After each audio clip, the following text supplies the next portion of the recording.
अगर आपको भी मूंग की दाल की कचौरी बनाने में डर लगता है कि ये फूलेंगी नहीं या फिर खस्ता नहीं बनेंगी, तो ये वीडियो देखकर आपके सारे डाउट्स क्लियर होने वाले हैं, क्योंकि इस वीडियो में सारे टिप्स एंड ट्रिक्स शेयर करे हैं जिससे आपकी जो मूंग की दाल की कचौरी हैं ना तो कभी ख़राब होंगी और एकदम फूलेंगी गुब्बारे जैसी और हमेशा क्रिस्प रहेंगी। आप इसको बनाकर स्टोर करके रखेंगे तब भी ये सॉफ्ट नहीं होंगी। तो चलिए सबसे पहले मसाले की प्रिपरेशन कर लेते हैं। उसके लिए यहाँ पर मैंने 1 टेबल स्पून धनिया, ये मैंने बिना पिसा धनिया लिया है, और 1 चम्मच सौंफ। दोनों को हम सिलबट्टे पर इस तरीके से थोड़ा सा दरदरा पीस लेंगे।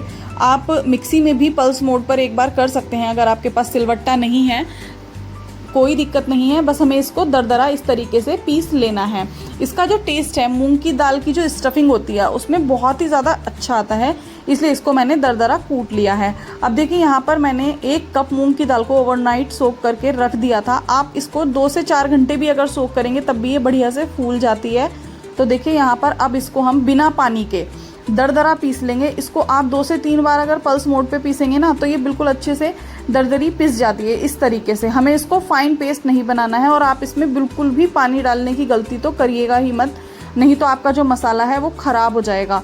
तो यहाँ पर मैंने दाल को पीस लिया था। अब एक कढ़ाई में ऑयल गरम करके अब हम इसके अंदर डाल रहे हैं, देखिए जो हमने धनिया और सौंफ को कूट कर रखा था उसको हम अच्छे से भून लेंगे। सबसे पहले इसमें कोई मैंने जीरा स्टार्टिंग में नहीं डाला है, सबसे पहले मैंने वही मसाला डाला है जो मैंने कूट कर रखा था दरदरा। अब इसको हम इस तरीके से बिल्कुल अच्छे से भूनने के बाद इसमें मैंने अब जीरा डाला है। जीरे को डाल के अच्छे से इसको भी भून लेंगे, और इसमें हम इसी टाइम पर डाल देंगे लाल जो मिर्च होती हैं पिसी हुई वो, और यहाँ पर मैंने डाला है काला नमक। काला नमक के बाद मैं इसमें सफ़ेद नमक भी ऐड कर दूंगी, तो जो नमक की क्वांटिटी है आप अपने अकॉर्डिंग एडजस्ट कर लीजिएगा, लेकिन जाएंगे इसमें दोनों नमक।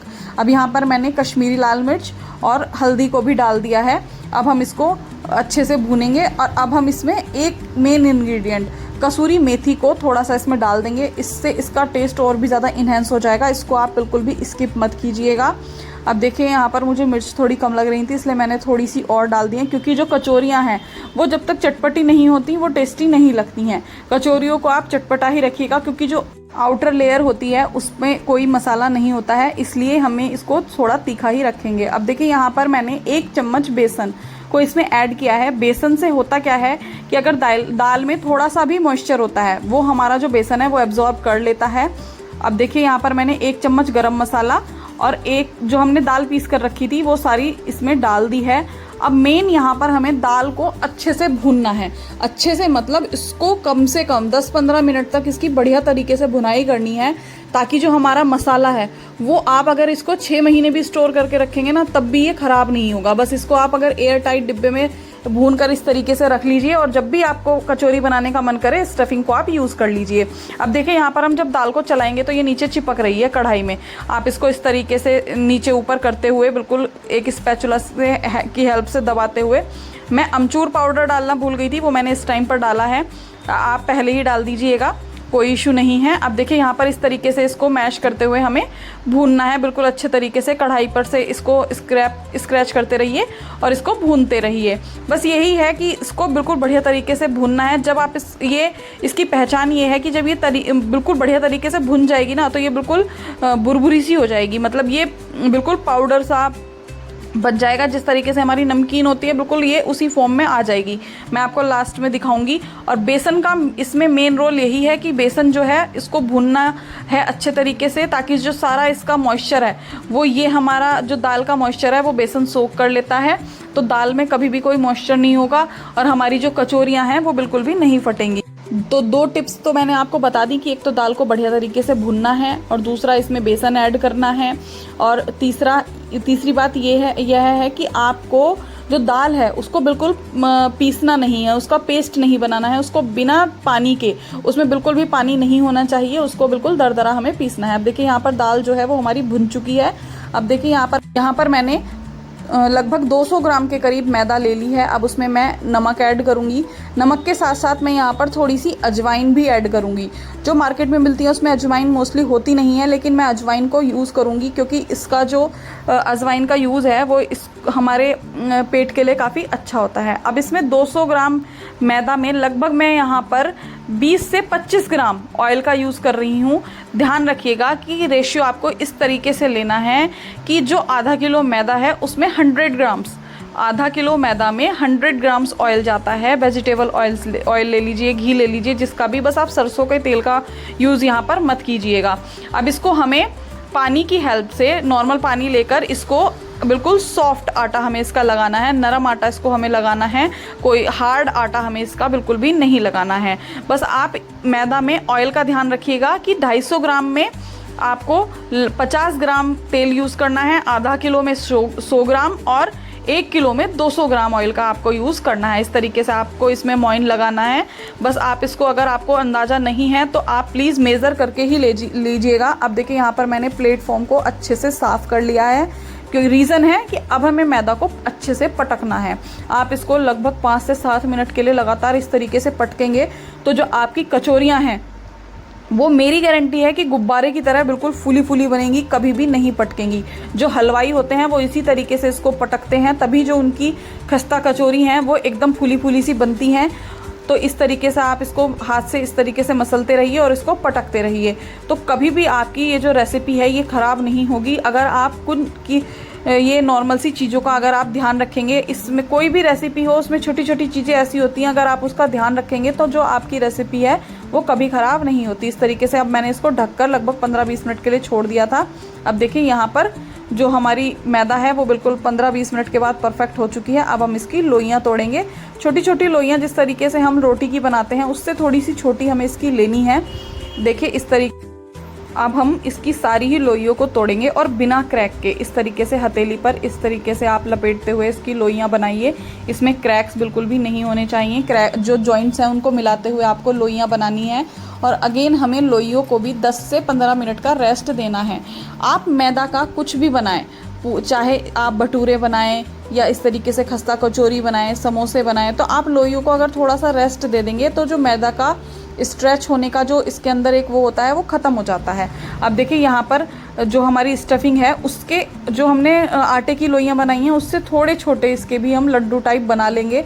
भरने को आप चम्मच से भी भर सकते हैं, लेकिन अगर आप बिगिनर हैं, आप पहली बार आप इस तरीके से आप कोई रेसिपी ट्राई कर रहे हैं, तो आप इस तरीके से लड्डू बना लीजिए।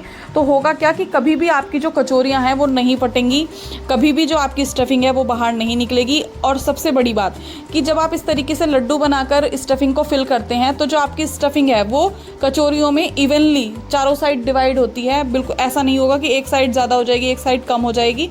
तो देखिए यहाँ पर अब मैं भरने का तरीका आपको बताती हूँ। इसमें हमें कोई भी बेलन का यूज़ नहीं करना है, सिर्फ हाथ से ही हमें इसको फैलाना है। इस तरीके से कोई भी चॉपिंग बोर्ड पर आप फैला लीजिए। बीच में इस तरीके से लड्डू रखिए और साइडों से उठाते हुए इस तरीके से आप इसको जोड़ दीजिए, जॉइंट लगा दीजिए। बिल्कुल खुला हुआ ये नहीं रहना चाहिए।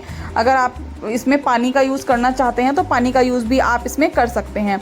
तो इस तरीके से राउंड राउंड आप इसको कर दीजिए, तो जो आपकी स्टफिंग है, जो आपकी कचौरी है वो बिल्कुल अच्छे से हो जाएगी। अब इसको बीच में से प्रेस करना स्टार्ट कीजिए। साइडें हमें इसकी प्रेस नहीं करनी है, केवल हमें इसको बीच में से प्रेस करते हुए इस तरीके से फैलाना है। इस तरीके से जो आपकी कचौरी है वो एकदम तैयार हो जाएगी। ना ही मैंने किसी बेलन का यूज़ किया और हमारी जो कचौरी है वो बिल्कुल तैयार है। बस आप इसी बात का आपको ध्यान रखना है कि आपको इसमें बेलन का यूज़ नहीं करना है। अगर आप बेलन का यूज़ करेंगे तो ये इसकी जो लेयर है वो एकदम से पतली हो जाती है, तो ये क्रिस्पी नहीं बनती है और इसके फटने के चांसेस भी बहुत ज़्यादा हो जाते हैं। तो आप इसी तरीके से मैदा को नरम रखिएगा और उसको अच्छे से रेस्ट दीजिएगा, मैदा को मलने के बाद भी और लोइयाँ बनाने के बाद भी। और इसका जो आपको इसके जो जॉइंट्स हैं वो बिल्कुल अच्छे तरीके से बंद करने हैं, बिल्कुल भी जॉइंट्स इसके खुले नहीं होने चाहिए। और इस तरीके से आपको हाथों से दबा दबा कर इसको फैलाना है। आप मैदा की लोई जो है वो स्टफिंग से ज़्यादा बड़ी मत रखिएगा, बस 19-20 का फ़र्क इनके बीच में होना चाहिए और इस तरीके से आपकी जो कचौरियाँ हैं वो बिल्कुल बनकर रेडी हो जाएंगी। यहाँ पर मैंने 200 ग्राम मैदा ली थी, उसमें जो हमारी कचौरियाँ हैं वो लगभग 6 कचौरियाँ बनकर तैयार हुई हैं और ये कचौरियाँ बड़े साइज़ की हैं। अब देखिए एक पर मैंने पानी लगाकर आपको दिखा दिया है कि अच्छे से सारे ही उस पर लोई पर मैंने पानी लगाया और इस तरीके से इसको बंद कर दिया और गोल गोल आप हाथों के बीच में घुमाइए तो जो आप ये जॉइंट्स हैं वो अच्छे से बंद हो जाते हैं। इस तरीके से सारी ही कचौरियों को आप रेडी कर लीजिएगा। अब यहाँ पर जो ऑयल है, ऑयल का जो हमें हॉट इसको इतना करना है कि बस ये थोड़ा सा जब आप कचौरी इसमें डालें तो हल्के हल्के साइडों से देखिए बबल्स आ रहे हैं। ऑयल बहुत तेज़ गर्म नहीं होना चाहिए, लो टू मीडियम ऑयल हमें रखना है। ऑयल अगर आपका ज़्यादा गर्म होगा तो कचौरियाँ डालते ही ऊपर से एकदम ब्राउन कलर आ जाएगा और कचौरियाँ जो हैं बिल्कुल सॉफ्ट बनेंगी, बिल्कुल करारी नहीं बनेंगी, अंदर से कच्ची रह जाएंगी। और हमें इनको डालकर बिल्कुल इस तरीके से दीजिएगा ताकि जो हमारी कचौरियाँ हैं वो ऑयल के अंदर अच्छे से डूब जाएं।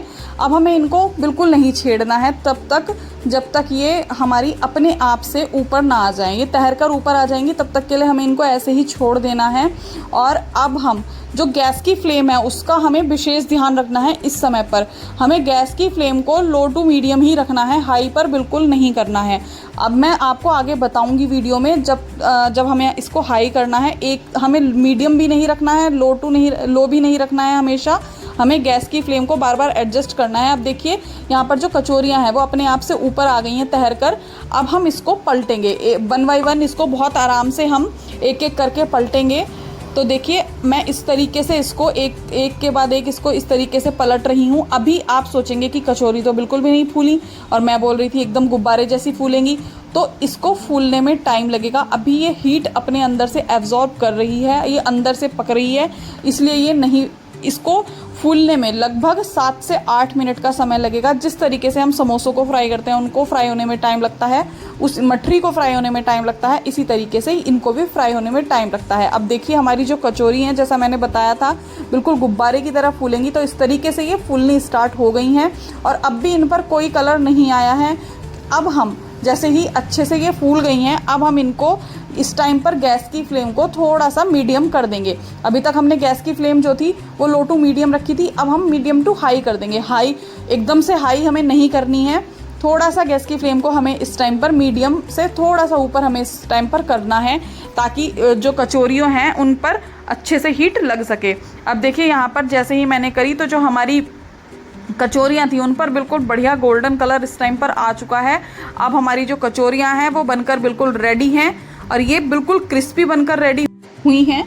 तो आप भी इस रेसिपी को ट्राई कीजिएगा और मुझे कमेंट बॉक्स में ज़रूर बताइएगा कि आपको ये रेसिपी कैसी लगी। और चैनल को सब्सक्राइब, वीडियो को लाइक शेयर करना बिल्कुल भी मत भूलिएगा। देखिए कितनी क्रिस्पी हमारी जो कचौरी है वो